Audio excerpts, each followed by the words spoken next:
Sir yes, ఇవాళ మీ అబ్బాయిని కస్టడీలోకి తీసుకుని పోలీసులు ప్రశ్నిస్తూ ఉన్నారండి. సో ఇప్పటికే ఫైల్ అయిన కేసులతో పాటు అడిషనల్గా మరికొన్ని కేసులు ఫైల్ చేశారు. ఎన్ఫోర్స్మెంట్ డైరెక్టరేట్ అంటే ఈడీ, సిబిఐ కూడా త్వరలో రంగంలో దిగుతున్నట్టుగా తెలుస్తోంది. సో ఒక తండ్రిగా మీ కొడుకు పరిస్థితి చూసి ఎలా రెస్పాండ్ అవుతారు అపర్వారు? నేను ఎలా రెస్పాండ్ అయినా చేసేది ఏమీ లేదు సార్, చేసేదంటూ ఏమీ లేదు. కాబట్టి బాధపడడం తప్ప నేను చేసేదంటూ ఏమీ లేదు. అంటే మీ అబ్బాయి చేసింది తప్పే అనుకుంటున్నారా మీరు? నేను తప్పు కాదు అని నేను అన్న సార్. ఎందుకంటే చట్టం ఉంటుంది కదా, చట్టం తప్పు అంటే తప్పే, ఒప్పు అంటే ఒప్పే. దానికి నేనేమి వ్యతిరేకంగా కాదు. కాబట్టి చట్టాన్ని వ్యతిరేకించినంత పెద్దవాడిని కాదు. మరి వాళ్ళకి నేను నా విన్నపం ఏంటంటే వాడిని ఇబ్బంది పెట్టకుండా ఓ సింపుల్గా వార్నింగ్ ఇచ్చి అవసరమైతే 2 జల్లలు కొట్టి వదిలియండి సార్ అని బ్రతిమాలుకుంటున్నాను. అంతే. నేను తిరగలేను, లాయర్లు పెట్టుకొని డబ్బు ఖర్చు పెట్టుకొని నేను తిరగలేను, నా ఆరోగ్యం బాగోలేదు. అది నాకు 5 రకాల రోగాలు ఉన్నాయండి. అంటే మీ అబ్బాయి ఆల్రెడీ కొన్ని 100 కోట్లు సంపాదించాడు ఈ సినిమా పైరసీ ద్వారా, బెట్టింగ్ యాప్ల ద్వారా అని కొంత ప్రచారం జరుగుతోంది. సో ఈ లాయర్ని పెట్టుకునే అంత స్తోమత లేదంటారా? ఆడు పెట్టుకుంటాడనే స్తోమత లేదు నేను అన్నాం. ఓకే. మరి నేను అడిగాను కూడా, లాయర్లు పెట్టమంటావా, నువ్వు కొంచెం తెలిసిన లాయర్లు ఉన్నారు, మరి నువ్వు ఒక్కడవ అయిపోయి కదా, పెట్టమంటే మరి లాయర్ తెలిసిన ఉన్నారు పెడతాను అని. వద్దు పర్వాలేదు, ఇక్కడ ఉన్నారులే నాకు చూసిన వాళ్ళు, నువ్వు ఆరోగ్యం నువ్వు బాగుంటే చాలు అన్నాడు. నేను బాగానే ఉంటాను బాబు, నువ్వు బాగుంటే చాలు, నాకు రాలేదు కానీ నీ ఉంచే నా బెంగ అని చెప్పాను. అంతేగా సార్, మనం చేసేదంటూ ఏం లేదు. అంటే ఇప్పుడు అరెస్ట్ చేశారు. ఇంకే అరెస్ట్ అయిన తర్వాత మీరు మీ అబ్బాయితో మాట్లాడారండి? వాళ్ళే ఫోన్ చేశారు సార్, పోలీసులే ఫోన్ చేశారు నాకు. చేస్తే నేను ఎవరో అనుకొని ఎత్తాను. నేను హైదరాబాద్ క్రైమ్ బ్రాంచ్ నుంచి మాట్లాడుతున్నామండి అంటే, నమస్కారం సార్ చెప్పండి అన్నాను. మీ అబ్బాయి మాట్లాడుతారట అన్నాడు. మాట్లాడండి సార్ అని ఇచ్చారు, ఫోన్ ఇచ్చారు. ఫోన్ ఇస్తే మాట్లాడాను. అన్నీ కొన్ని సెకండ్లే. అయితే ఎలా ఉన్నాను అన్న, బాగున్నావా అన్న. నేను బాగానే ఉన్నాను బాబు, మనకి ఎందుకు ఈ తలనొప్పులు, మనకు ఉండేది మనకు చాలు కదా, ఎందుకు వచ్చింది అలాంటి పనులు చేసావు, నువ్వు బాగుంటే నాకు అంతే సంతోషం అనేసి ఫోన్ కట్ చేస్తాను.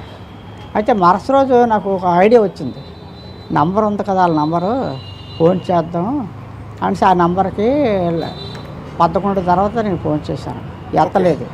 మళ్ళీ 2వ కాల్ కూడా చేశాను, ఎత్తలేదు. అయితే మళ్ళీ 2:15 చేసి మళ్ళీ వాళ్ళే చేసుకొచ్చారు. చేస్తే నేను ఎత్తాను, పోల్చాను నంబరు, పోల్చి ఎత్తాను. సార్ ఏమంది రవి వాళ్ళ నాన్న సార్ అన్నాను. తెలుసు అన్నారు వాళ్ళు.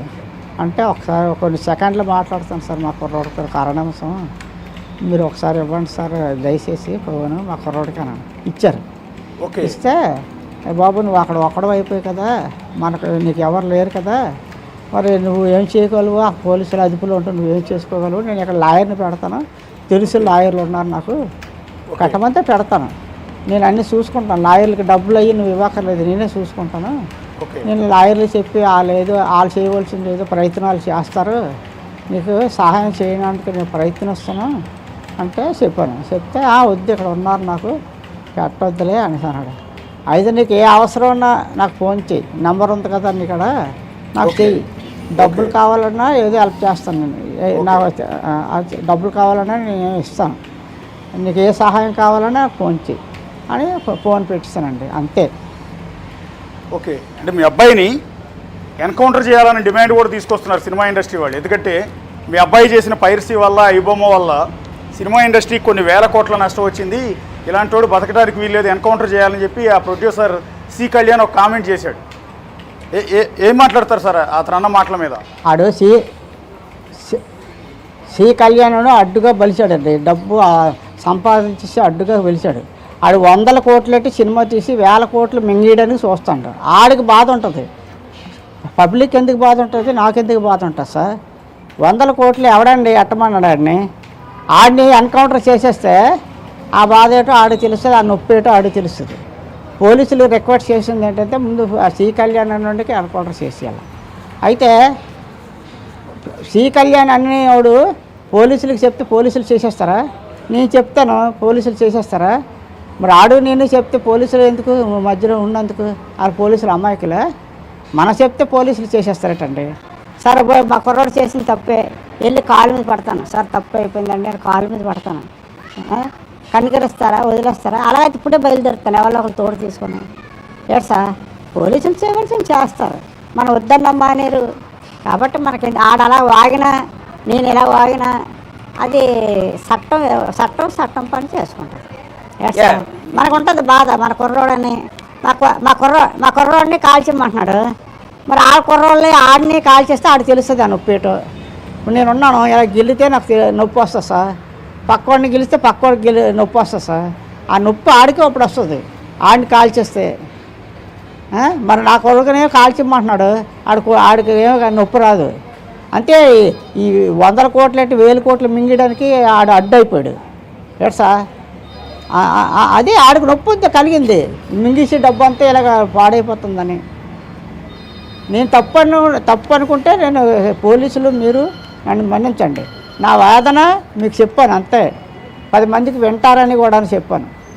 అంటే అలా ఎవరి మీద ఆ కళ్యాణం మీద పగలేదు, నా కొడుకుని అన్నాడు కాబట్టి నేను అన్నాను ఆయన్ని, అంతే. వ్యతిరేకించినంత పెద్దవాడిని కాదు. మరి వాళ్ళకి నేను నా విన్నపం ఏంటంటే వాడిని ఇబ్బంది పెట్టకుండా సింపుల్గా వార్నింగ్ ఇచ్చి అవసరమైతే 2 జల్లలు కొట్టి వదిలియండి సార్ అని బ్రతిమాలుకుంటున్నాను అంతే. నేను తిరగలేను, లాయర్లు పెట్టుకొని డబ్బు ఖర్చు పెట్టుకొని నేను తిరగలేను, నా ఆరోగ్యం బాగోలేదు. అది నాకు 5 రకాల రోగాలు ఉన్నాయండి. అంటే మీ అబ్బాయి ఆల్రెడీ కొన్ని 100 కోట్లు సంపాదించాడు ఈ సినిమా పైరసీ ద్వారా, బెట్టింగ్ యాప్ల ద్వారా అని కొంత ప్రచారం జరుగుతోంది. సో ఈ లాయర్ని పెట్టుకునే అంత స్తోమత లేదంటారా?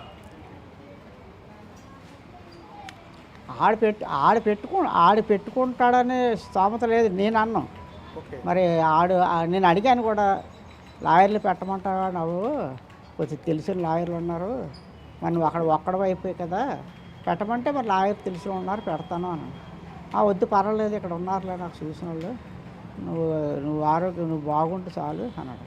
నేను బాగానే ఉంటాను బాబు, నువ్వు బాగుంటే చాలు, నాకు రాలేదు కానీ నీ గురించే నా బెంగ అని చెప్పాను. అంతేగా సార్ మనం చేసేది అంటే ఏం లేదు. అంటే ఇప్పుడు ఆల్రెడీ అరెస్ట్ చేశారు. ఇంకే అరెస్ట్ అయిన తర్వాత మీరు మీ అబ్బాయితో మాట్లాడారండి? వాళ్ళే ఫోన్ చేశారు సార్, పోలీసులే ఫోన్ చేశారు నాకు. చేస్తే నేను ఎవరో అనుకొని ఎత్తాను. నేను హైదరాబాద్ క్రైమ్ బ్రాంచ్ నుంచి మాట్లాడుతున్నామండి అంటే, నమస్కారం సార్ చెప్పండి అన్నాను. మీ అబ్బాయి మాట్లాడుతారట అన్నాడు. మాట్లాడండి సార్ అని ఇచ్చారు, ఫోన్ ఇచ్చారు. ఫోన్ ఇస్తే మాట్లాడాను. అన్నీ కొన్ని సెకండ్లే. అయితే ఎలా ఉన్నావు నాన్న, బాగున్నావా అన్నాడు. నేను బాగానే ఉన్నాను బాబు, మనకి ఎందుకు ఈ తలనొప్పులు, మనకు ఉండేది మనకు చాలు కదా, ఎందుకు వచ్చింది అలాంటి పనులు చేసావు, నువ్వు బాగుంటే నాకు అంతే సంతోషం అనేసి ఫోన్ కట్ చేస్తాను. అయితే మరుసటి రోజు నాకు ఒక ఐడియా వచ్చింది, నంబర్ ఉంది కదా వాళ్ళ నంబరు, ఫోన్ చేద్దాం అనేసి ఆ నంబర్కి 11 తర్వాత నేను ఫోన్ చేశాను, ఎత్తలేదు. మళ్ళీ 2వ కాల్ కూడా చేశాను, ఎత్తలేదు. అయితే మళ్ళీ 2:15 చేసి మళ్ళీ వాళ్ళే చేసుకొచ్చారు. చేస్తే నేను ఎత్తాను, పోల్చాను నంబరు, పోల్చి ఎత్తాను. సార్ ఏమంది రవి వాళ్ళ నాన్న సార్ అన్నాను. తెలుసు అన్నారు వాళ్ళు. అంటే ఒకసారి కొన్ని సెకండ్లు మాట్లాడుతాను సార్, మా కుర్రోడికి కారణాంశం, మీరు ఒకసారి ఇవ్వండి సార్ దయచేసి ఫోను మా కుర్రోడికి అన్నాను. ఇచ్చారు. ఇస్తే బాబు నువ్వు అక్కడ ఒక్కడో అయిపోయి కదా, నీకు ఎవరు లేరు కదా, మరి నువ్వు ఏం చేయగలవు, ఆ పోలీసుల అదుపులో ఉంటే నువ్వేం చేసుకోగలవు, నేను ఇక్కడ లాయర్ని పెడతాను, తెలుసు లాయర్లు ఉన్నారు నాకు, కట్టమంటే పెడతాను, నేను అన్నీ చూసుకుంటాను, లాయర్లకి డబ్బులు అయ్యి నువ్వు ఇవ్వక్కర్లేదు, నేనే చూసుకుంటాను, నేను లాయర్లు చెప్పి వాళ్ళు చేయవలసింది ఏదో ప్రయత్నాలు చేస్తారు, నీకు సహాయం చేయడానికి నేను ప్రయత్నిస్తాను అంటే చెప్పాను. చెప్తే వద్దు ఇక్కడ ఉన్నారు నాకు పెట్టొద్దులే అనేసి అన్నాడు. అయితే నీకు ఏ అవసరం ఉన్నా నాకు ఫోన్ చేయి, నెంబర్ ఉంది కదా నీకడ, నాకు చెయ్యి, డబ్బులు కావాలన్నా ఏదో హెల్ప్ చేస్తాను, నేను నాకు డబ్బులు కావాలన్నా నేను ఇస్తాను, నీకు ఏ సహాయం కావాలన్నా నాకు ఫోన్ చేయి అని ఫోన్ పెట్టిస్తానండి, అంతే. ఓకే, అంటే మీ అబ్బాయిని ఎన్కౌంటర్ చేయాలని డిమాండ్ కూడా తీసుకొస్తున్నారు సినిమా ఇండస్ట్రీ వాళ్ళు. ఎందుకంటే మీ అబ్బాయి చేసిన పైరసీ వల్ల, ఐబొమ్మ వల్ల సినిమా ఇండస్ట్రీకి కొన్ని వేల కోట్ల నష్టం వచ్చింది. ఇలాంటి వాడు బతకడానికి వీల్లేదు, ఎన్కౌంటర్ చేయాలని చెప్పి ఆ ప్రొడ్యూసర్ సి కళ్యాణ్ ఒక కామెంట్ చేశాడు. ఏం మాట్లాడతారు సార్ అతను అన్న మాటల మీద? ఆడు సి కళ్యాణ్ అడ్డుగా బలిచాడండి, డబ్బు సంపాదించేసి అడ్డుగా బలిచాడు. ఆడు 100 కోట్లెట్టి సినిమా తీసి 1000 కోట్లు మింగేయడానికి చూస్తాడు. ఆడికి బాధ ఉంటుంది, పబ్లిక్ ఎందుకు బాధ ఉంటుంది, నాకెందుకు బాధ ఉంటుంది సార్? 100 కోట్లు ఎవడండి ఎట్టమన్నాడు ఆడిని ఎన్కౌంటర్ చేసేస్తే ఆ బాధ ఏటో ఆడికి తెలుస్తుంది, ఆ నొప్పి ఏటో ఆడికి తెలుస్తుంది. పోలీసులు రిక్వెస్ట్ చేసింది ఏంటంటే ముందు సి కళ్యాణ్ నుండికి ఎన్కౌంటర్ చేసేయాలి.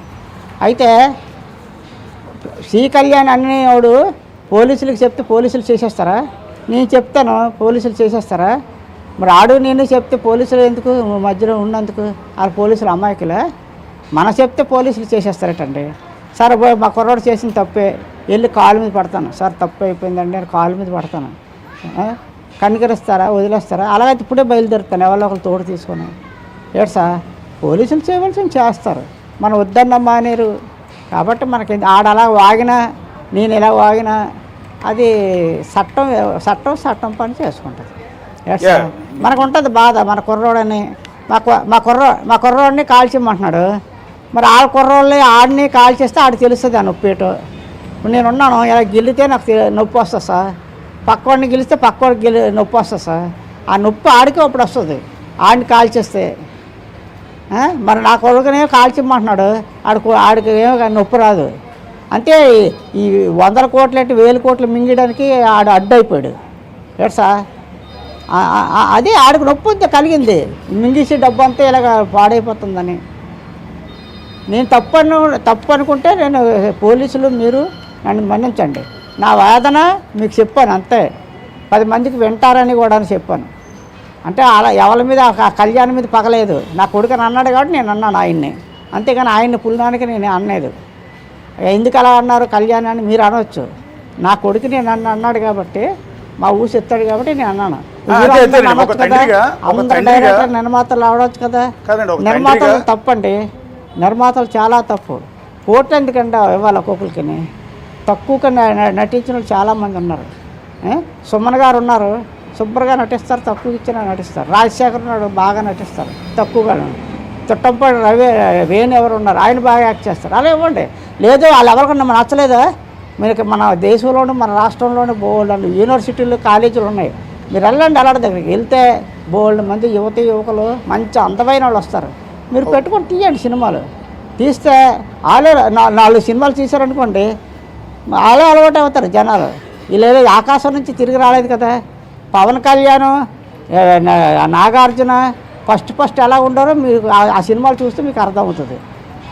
అలాంటి వాళ్ళే ప్రజలు ఆదరించారు. ఏడు సార్ మరి వీళ్ళు ఆదరించరా? మంచి అందగాలు అమ్మాయిలు, మంచి అందగాలు అమ్మాయిలు పెట్టండి, తీయండి కొత్త వాళ్ళు. ఎప్పుడు ఆలేనట్టు ఎన్టీ రామారావు, నాగేశ్వరరావు చచ్చిపోయారు, ఇంకా తతిబాలు అందరూ ఉన్నారా లేరా? ఆలేనట్టు వాళ్ళు చచ్చిపోయారు, నెక్స్ట్ వచ్చారు కదా.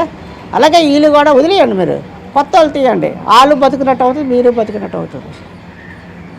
ఉద్యోగం లేక యువత ఎంతో బాధపడతాను. మీరు అన్నట్టుగా తక్కువ రేటుకి లేకపోతే తక్కువ రెమ్యునేషన్ తీసుకుని నటించే యాక్టర్లు గల్లీలో ఉన్నారండి, కానీ వాళ్ళని రానియరు కదా. తండ్రి హీరో అయి ఉండాలి, లేకపోతే తాత హీరో అయి ఉండాలి, ప్రొడ్యూసర్ కొడుకు అయి ఉండాలి. అలా అయితేనే అంటే నెపోటిజం కదా సినిమా ఇండస్ట్రీ అంతా. పాత అక్కర్లేదు సార్, వీళ్ళు ఆకాశం నుంచి పుట్టారటండి. వీళ్ళు వాళ్ళు ప్రజలు ఆదరించారు కదా.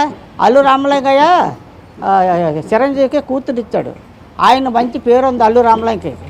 ఆయన్ని బట్టి చిరంజీవిని బయటకు తీసుకొచ్చారు. మళ్ళీ ఆయన తమ్ముడు కాబట్టి వాళ్ళ తమ్ముడిని బయటకు తీసుకొచ్చారు, అంతేగాని వాళ్ళేమో అందగాలు కాదు, ఆకాశం నుంచి రాలేదు. తీస్తే 4 సినిమాలు తీస్తే వీళ్ళు ప్రేక్షకులు ఆదరిస్తారు, వాళ్ళే ఫేవరెట్ అయిన అభిమానులు పుడతారు.